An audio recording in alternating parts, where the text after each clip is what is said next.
Hi everyone. Welcome to civil engineering. आज हम लोग जानने वाले हैं सेंटर ऑफ ग्रेविटी के बारे में। ये एक बहुत ही इंपॉर्टेंट टॉपिक है सिविल इंजीनियरिंग के, खास करके इंजीनियरिंग मैकेनिक्स के। तो चलिए डेफिनेशन से शुरू करते हैं।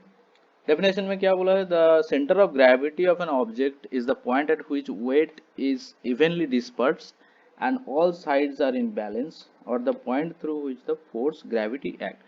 मतलब कि ये कि जो ऑब्जेक्ट है उसका जो वेट है वो उसी पॉइंट पे सिचुएटेड है, और चारों तरफ जो मास है वो इवनली मतलब समान से फैले हुए हैं। और उसके बाद और एक चीज़ है कि जो फोर्स ग्रेविटी है वो उसी पॉइंट के थ्रू एक्ट कर रहा है। तो जिस पॉइंट के थ्रू किसी ऑब्जेक्ट का फोर्स ग्रेविटी फोर्स एक्ट करता है वो ही सेंटर ऑफ ग्रेविटी होता है। इम्पोर्टेंस क्या है इसका? इसके बाद importance however the centre of gravity they have crucial application in engineering mechanics. Engineering mechanics में बहुत ही इसका उपयोग है। It is actually used to determine the section property of the structural members like beams, columns, girders, etc. So center of gravity is very important to design such structural members and also useful to find out moment of inertia of members।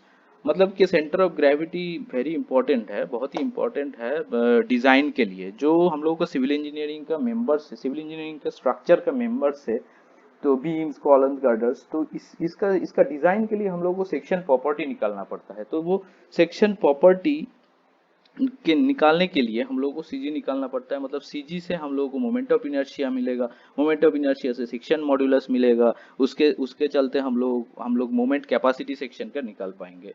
तो ये बहुत ही important चीज़ है centre of gravity किसी भी member का।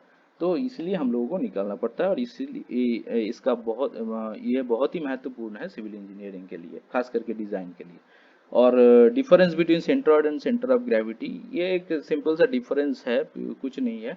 Centroid is a geometrical centre of a plane figure or an object. It divides the shape into regions of equal moments, whereas the center of gravity is the point through which the weight of a body acts।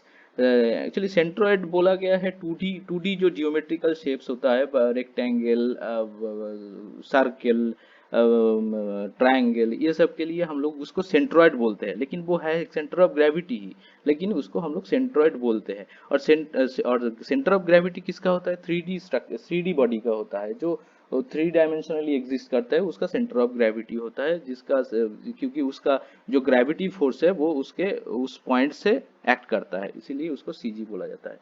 और उसके बाद CG निकालने के लिए हम लोगों को क्या क्या स्टेप्स फॉलो करने हैं वो है, देख लेते हैं। We have to first find out the area of the whole section.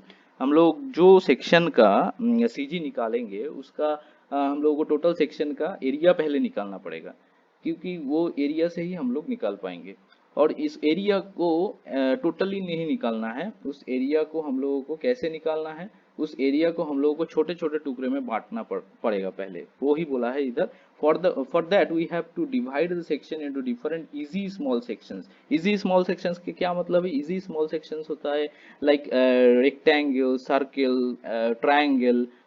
तो ये सब स्मॉल सेक्शन में हम लोग बांटेंगे, ताकि क्योंकि उसका सेंट्रॉइड निकालना बहुत आसान है, तो उसके सेंट्रॉइड और उसका एरिया निकालना बहुत आसान है, वो सब हम लोगों को सीजी निकालने में मदद करेगा, टोटल सेक्शन का सीजी निकालने में मदद करेगा। तो इसीलिए हम लोग उसको छोटे छोटे सेक्शन में बांटेंगे और उसका एरिया निकाल लेंगे।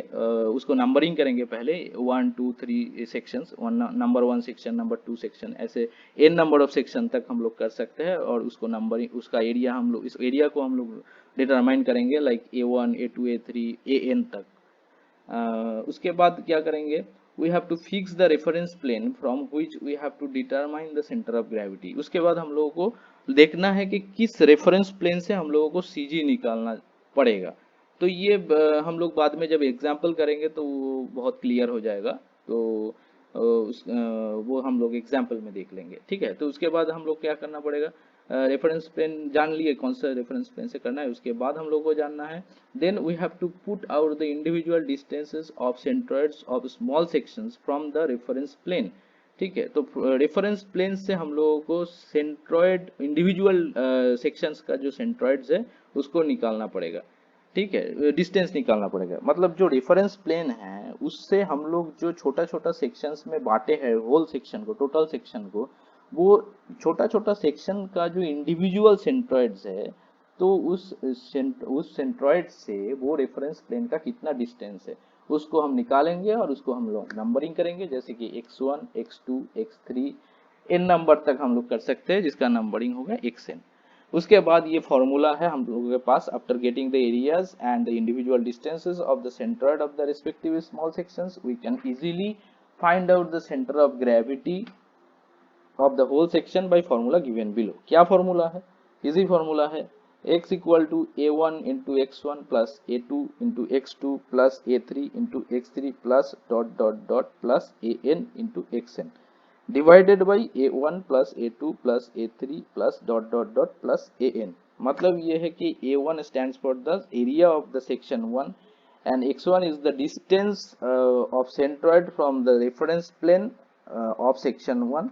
हाँ, ऐसे ही a2 सेक्शन 2 का है, x2 सेक्शन 2 का है, x3 सेक्शन 3 का है, a3 सेक्शन 3 का है, an सेक्शन n का है, nth सेक्शन का है, xn nth सेक्शन का है। तो ऐसे हम लोग निकाल पाएंगे और उसको हम लोग फिगर के थ्रू कैसे डिस्क्राइब करेंगे, ये फिगर 1 में दिख रहा है कि एक इरेगुलर शेप का एक सेक्शन है, ये इरेगुलर टाइप का जिसका कोई मतलब नहीं है, मतलब जो जिसका कोई मतलब शेप नहीं है कुछ परफेक्ट। तो ये जो सेक्शन है इसको हम लोग अगर डिटरमाइन करना चाहते हैं तो ये छोटा एक सेक्शन, छोटा छोटा जो सेक्शन है a1 a2 a3 a5 a4, इसको हम लोग क्या करेंगे, डिटरमाइन करेंगे, छोटा छोटा सेक्शन में बांटेंगे। उसके बाद जैसे a1 a2 a3 sub section का एरिया निकालेंगे। उसके बाद उसके अलग से जो सेंट्रॉइड्स है उसका डिस्टेंस निकालेंगे ये रेफरेंस प्लेन से, और उसके बाद हम लोग इसका CG निकालेंगे x, जो कि ये टोटल एरिया का CG है फ्रॉम दिस रेफरेंस प्लेन। तो ये एग्जाम्पल के थ्रू और भी आसानी से हम लोग जान पाएंगे। तो एक एग्जाम्पल हम लोग बाद में करेंगे। उसके पहले हम लोग देख लेते हैं कुछ मतलब जो स्टैंडर्ड सिंपल सेक्शंस है उसका centroid, list of centres of different sections. जैसे कि रेक्टेंगल हो गया, इसका जो एक्सी है, एक्सी का क्या है, जो ये वर्टिकल लेफ्ट एक्सिस है, वर्टिकल लेफ्ट मैक्सिमम एक्सिस है, ये इससे कितना दूरी पे ही इसका CG है, इसका दूरी हो गया, ये अगर टोटल B है तो इसका आधा हो गया B/2, इसका CG हो गया। और ये अगर और YC हो गया, ये बॉटम जो बॉटम का जो ये एक्सिस है इससे कितना दूरी पे ये CG है, ये h/2 हो गया, मतलब आधा, हाइट का आधा हो गया। और एरिया तो आप लोग जानते ही है, B/H हो गया। ऐसे ही आइसोसेलेस ट्रायंगल है, आइसोसेलेस ट्रायंगल, इसका XC हो गया L/2, क्योंकि इसका लेंथ जो है नीचे वाला साइड का L है, इसका आधा हो गया, इसका आधा। ये जो वर्टिकल लेफ्ट मोस्ट एक्सिस है उससे इसका डिस्टेंस CG का L/2 हो गया। और YC हो गया H/3, नीचे से, मतलब नीचे से कितना ऊपर है, नीचे से H/3, टोटल अगर H है उसका 1/3 हो गया, ठीक है। उसके बाद एरिया तो हम लोग जानते हैं, ट्रायंगल का half into base into height, तो ये L इंटू H, बेस इसका L हो गया। उसके बाद राइट एंगल ट्रायंगल सेम है आइसोसेलेस ट्रायंगल की तरह, इसका हाइट अगर H है और बेस अगर B है, तो ये नीचे से कितना ऊपर सेंट्रॉइड है वो H/3 है। और लेफ्ट साइड से, मतलब एक्सट्रीम राइट साइड से, एक्सट्रीम राइट से कितना है, एक XC है जो कि B/3 है, ठीक है। और एरिया BH/2 है। और सर्किल का XC YC अगर जो रेफरेंस प्लेन है वो सेंटर पे ही है तो इसका XC YC 0 है। लेकिन अगर इसका पेरीफेरी में अगर इसका रेफरेंस प्लेन है तो वो इसका रेडियस हो जाएगा, दोनों ही XC भी रेडियस हो जाएगा और YC भी रेडियस हो जाएगा, ठीक है। इसके बाद एरिया हो गया πr², ठीक है। इधर से भी ये रेफरेंस प्लेन माना गया है सेंटर पे, इसलिए इसका XC YC 0 है, क्योंकि रेफरेंस प्लेन पे ही CG है, इसलिए XC 0 YC 0। लेकिन आपका अगर एक रेफरेंस प्लेन इस साइड पे है तो इससे इसका डिस्टेंस, सेंटर का डिस्टेंस R मतलब रेडियस हो जाएगा, और ये अगर एकदम बॉटम मोस्ट लाइन पे अगर आपका रेफरेंस प्लेन है तो वो रेफरेंस प्लेन से सी जी का डिस्टेंस आर हो जाएगा, मतलब रेडियस हो जाएगा, ठीक है। और एरिया कितना है, पाई आर स्क्वायर है इसका। उसके बाद क्वार्टर सर्किल मतलब 1/4 ऑफ ए सर्किल, इसका हो जाएगा ये एक्सट्रीम लेफ्ट जो एक्सट्रीम लेफ्ट जो साइड है उससे, मतलब वो अगर रेफरेंस प्लेन है उससे कितना है, एक्सी हो जाएगा 4r/3 पाई, और नीचे से भी सेम है क्योंकि ये दोनों तरफ से सेम है, 4r/3 पाई, और एरिया हो गया πr²/4। और सेमी सर्किल मतलब हाफ सर्किल जो है उसका नीचे से हो जाएगा 4r/3 पाई, और एक सी इधर जीरो दिया है इसीलिए क्योंकि इसका आपका रेफरेंस प्लेन माना गया है सेंटर पे, इसलिए जीरो दिया है। लेकिन अगर साइड पे है, किसी साइड पे है तो इसका हो जाएगा इसका हो जाएगा आर, मतलब रेडियस हो जाएगा। और एरिया तो जानते ही है πr²/2, ठीक है।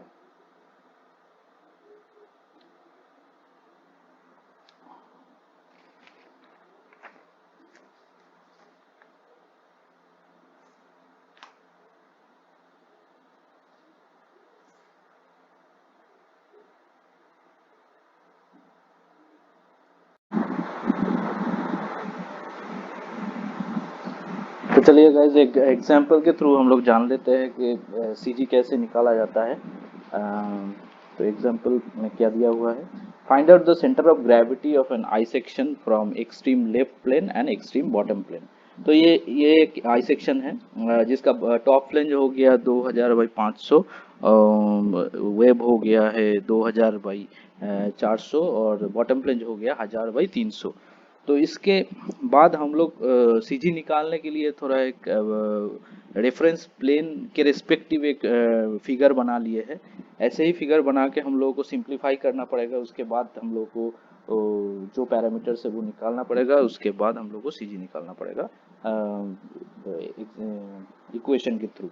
ओके, सो इसमें क्या किए हैं हम लोग को, जैसे बोला गया है कि एक्सट्रीम लेफ्ट प्लेन से हम लोग को एक सीजी निकालना है, एक और एक सीजी निकालना है एक्सट्रीम बॉटम प्लेन से। सो एक्सट्रीम लेफ्ट प्लेन ये हो गया हम लोगों का, extreme extreme extreme left fibre ये हो गया, और एक्सट्रीम लेफ्ट प्लेन ये हो गया, और एक्सट्रीम बॉटम जो है वो ये है, तो इसी के लिए इसको एक्सट्रीम बॉटम प्लेन माना गया है। तो इसके बाद जो किया गया है वो है find out the area of section, step 1। तो स्टेप 1 में क्या है, find out the area of section. Area of section कैसे निकालेंगे, area of section top flange A1। तो टॉप फ्लेंज ये हो गया है, और इसका एरिया को हम लोग एरिया 1 बोलेंगे। तो ये एरिया 1 कैसे निकालेंगे, हम लोग ऑलरेडी जान चुके हैं कि रेक्टेंगल का एरिया डेप्थ इनटू विड्थ से करते हैं। तो डेप्थ हो गया 500 और विड्थ हो गया 2000, तो इसके चलते हो गया हम लोगों का 10⁶ मिलीमीटर स्क्वायर। उसके बाद ये इजी है, मल्टीप्लाई करेंगे तो आ जाएगा। तो इसके बाद A2 हो गया वेब, A2 वेब एरिया हो गया। तो A2 का जो एरिया है तो उसको कैसे करेंगे, इसका भी डेप्थ इंटू विथ करेंगे। तो डेप्थ हो गया 2000 और विथ हो गया 400, तो 2000 इंटू 400 800,000 हो गया। उसके बाद एरिया हो गया bottom flange A3, area of section bottom flange जिसको A3 हम डिनोट कर किए हैं। तो A3 हम लोग कैसे निकालेंगे, सेम है 1000 इंटू 300, वो 300,000 हो गया। उसके बाद स्टेप 2 में क्या है, उसके बाद स्टेप 2 है fix the reference plane and calculate the centroidal distance of sections. पहले हम लोग बता चुके थे कि हम लोगों को रेफरेंस प्लेन फिक्स करना है और सेंट्रोइडल डिस्टेंस निकालना है हर एक सेक्शन का फ्रॉम द रेफरेंस प्लेन। तो वो ये है, उसको कैसे हम डिनोट करेंगे, हम लोगों का इधर 3 सेक्शन है, क्या है, सेक्शन 1 जो कि है टॉप फ्लेंज, सेक्शन 2 जो कि है वेब, और सेक्शन 3 जो कि है बॉटम फ्लेंज। ओके, तो सेक्शन 1 का सेंट्रोइड कहाँ पे है, बीच में है। तो बीच में से जो एक्सट्रीम लेफ्ट प्लेन है उसका जो डिस्टेंस है उसको हम x1 नाम दिए हैं, और जो एक्सट्रीम बॉटम प्लेन है उससे जो सेक्शन 1 का जो डिस्टेंस है उसको हम लोग y1 नाम दिए हैं। सेम वही है, सेक्शन 2 का जो हॉरिजॉन्टल मतलब एक्सट्रीम लेफ्ट प्लेन से जो सीजी सेंट्रोइड का डिस्टेंस है उसको x2 नाम दिया है, और जो एक्सट्रीम बॉटम प्लेन से जो सेंट्रोइड का डिस्टेंस है वो उसको y2 नाम दिया है। और सेक्शन 3 का दिए है x3 और सेक्शन और y3 bottom bottom reference plane से। तो उसको हम लोग अभी निकालेंगे, कैसे निकालेंगे देख लेते हैं। Distance x1 equal to 2000 divided by 2।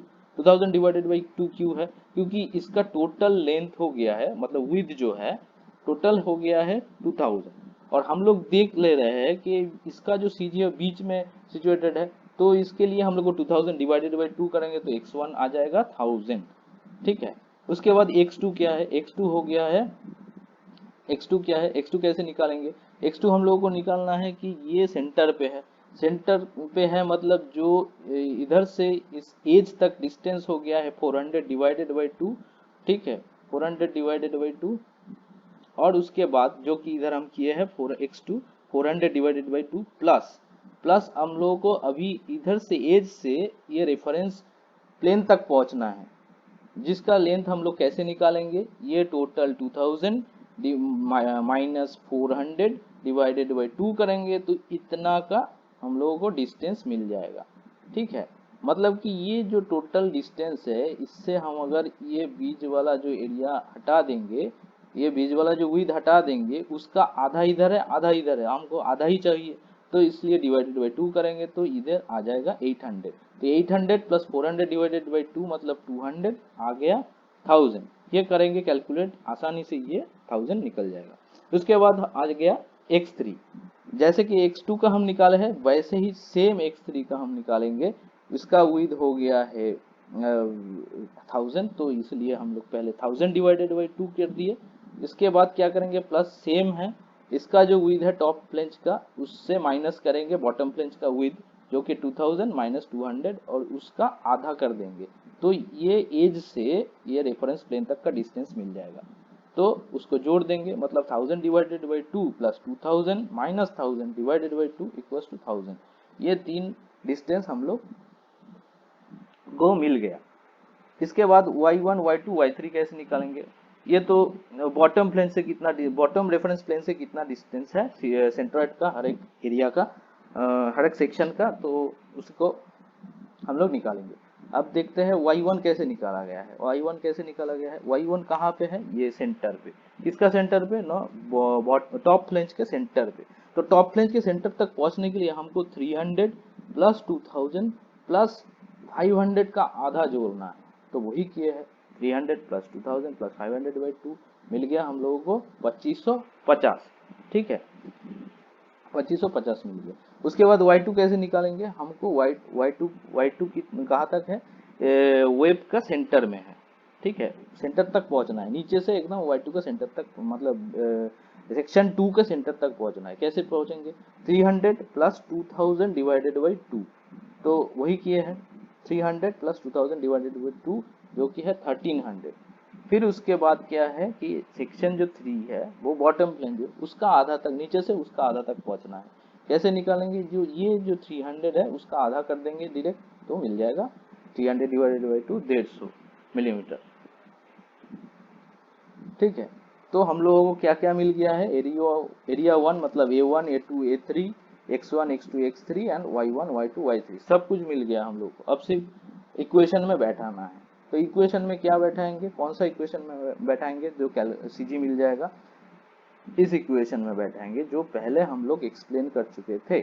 x equals to a1 x1 plus a2 x2 plus a3 x3 plus dot dot dot plus an xn divided by a1 plus a2 plus a3 plus dot dot dot plus an।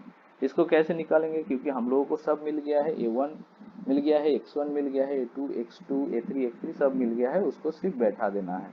अब देख लेते हैं कैसे निकाला गया है। XC मतलब क्या है? CG from the extreme left plane. ये जो वर्टिकल प्लेन है, इससे इस जो ये जो टोटल आई सेक्शन है, इसका CG कितना दूरी पे है, ये मीन करता है XC। ये कैसे निकाला गया है? A1 into x1 plus A2 into x2 plus A3 into x3। तो A1 हम लोग जानते हैं 10⁻6 है, इंटू x1 क्या है? x1 है 1000 प्लस a2 के कितना है 800,000 इंटू x2 कितना है 1000 है, प्लस a3 कितना है 300,000 है, और x3 कितना है 1000 है। उसके बाद डिवाइडेड a1 जो कि 10⁻6 है, प्लस 800,000 है, प्लस 300,000 है जो कि A2 A3 है। इसको कैलकुलेट करेंगे इजीली मिल जाएगा 1000 मिलीमीटर। इसका मतलब ये है कि ये जो एक्सट्रीम लेफ्ट रेफरेंस प्लेन है इससे इस एरिया का जो CG है वो 1000 डिस्टेंस पे है, मतलब 1000 मिलीमीटर पे है। और इसके बाद हम लोग क्या निकालेंगे, CG from the extreme bottom plane. Extreme bottom plane से कितना दूरी पे CG सिचुएटेड है वो हम लोग निकालेंगे। उसको हम लोग क्या नाम दिए हैं, YC दिए हैं। इस डायग्राम से आसानी से पता चल रहा है कि ये YC है, लगभग इधर सिचुएटेड है। वो कितना है हम लोग नहीं जानते हैं, अब इक्वेशन में बैठाएंगे तो मिल जाएगा। क्या बिठाएंगे ना, x3 x2 x1 x2 x3 के बदले हम लोग y1 y2 y3 बैठाएंगे। कैसे बैठाएंगे, a1 तो हम लोगों को पता है 10⁶ इंटू क्या है y1 क्या है 2550 प्लस A2 कितना है 800,000 है इंटू एक Y2 कितना है 1300 है प्लस A3 कितना है 300,000 है इंटू Y3 कितना है 150 है डिवाइडेड बाई A1 जो कि 10⁶ है प्लस A2 800,000 है प्लस A3 है 300,000 इक्वल टू, इसको कैलकुलेट करेंगे तो आसानी से ये मिल जाएगा 1730.95 millimetre from extreme bottom plane. मतलब कि ये एक्सट्रीम बॉटम रेफरेंस प्लेन जो है इससे इसका CG 1730.95 मिलीमीटर पे सिचुएटेड है। तो ये दोनों रेफरेंस प्लेन से हम लोगों को CG मिल गया है दोनों डायरेक्शन में। ठीक है, तो गाइज आज के लिए इतना ही। अगर आप लोगों को ये वीडियो अच्छा लगा है तो लाइक कीजिए। इस टॉपिक के बारे में कुछ भी जानना हो तो कमेंट सेक्शन पे जाके कमेंट कीजिए, मैं उसका रिप्लाई दूंगा। और भी सिविल इंजीनियरिंग के टॉपिक से रिलेटेड वीडियो को जानने के लिए आप लोगों को जरूर सब्सक्राइब करना पड़ेगा मेरा चैनल। Thank you.